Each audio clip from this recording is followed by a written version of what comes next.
With midterms earlier this month, we decided to look back at another election year. It was 1992, and Kentucky was seen as a must-win by the two presidential candidates, and it made for a very memorable year of coverage here at WHAS 11. Doug Proffitt and editor Joe Federle take us back in this week's Vault. From New York, Doug Proffitt, the news channel WHAS 11. From Houston, Rachel Platt, Kentuckiana's news channel WHAS 11. Governor Bill Clinton of Arkansas, Senator Al Gore Jr. of Tennessee. As President Bush sat down for individual interviews today in the White House, it was a new day in the campaign. 30 years ago, Kentucky was seen as a political battleground state, and WHAS 11 was front and center covering it all. I was in New York City covering the Democratic National Convention. Kentucky has 64 delegates who can vote in this convention tonight. The big question is, will they all go for Bill Clinton? Where then Arkansas Governor Bill Clinton and Tennessee Senator Al Gore had just won the Democratic nomination. After leaving New York, their first stop on their campaign bus tour would be Louisville, Kentucky. They headed right here to WHAS TV 11 at 6 in Chestnut for our Kentuckiana Town Hall.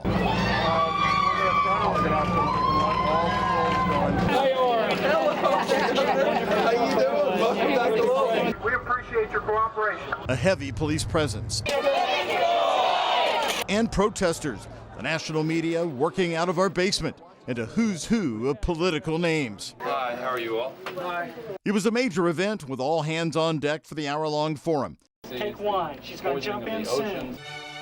I will be the comeback kid. Gary Rodemeyer, Melissa Swan, and Gene West hosted the event that was aired nationally on C-SPAN. This is WHAS 11's Kentuckiana Town Meeting. And good evening, everyone. The town hall meeting was held at a time when we built original sets for big productions like that, and we've kept one of them still here in the basement of the station.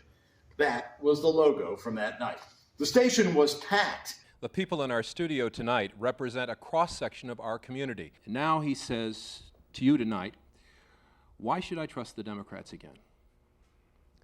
Because we have a good plan to rebuild American business. Ready, one, take one. What are your top 3 priorities on the environment, and how do you plan to pay for them? I will answer them, and then I think I'd let Senator Gore answer them. You know, he's written a... We had 3 additional audiences in surrounding areas.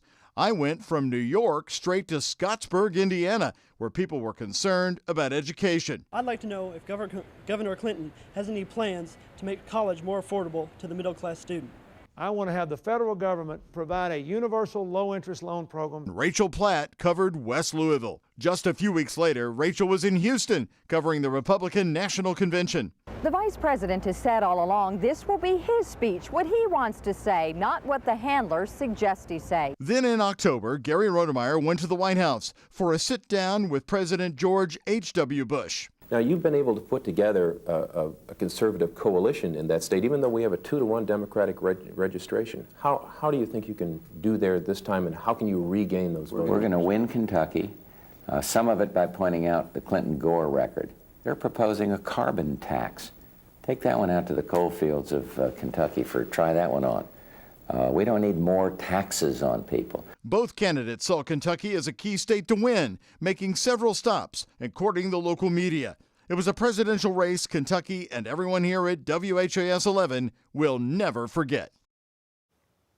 And if you want to see more of that forum from 1992, you can watch it on WHAS 11 Plus and on our YouTube channels. We've got the full-length story.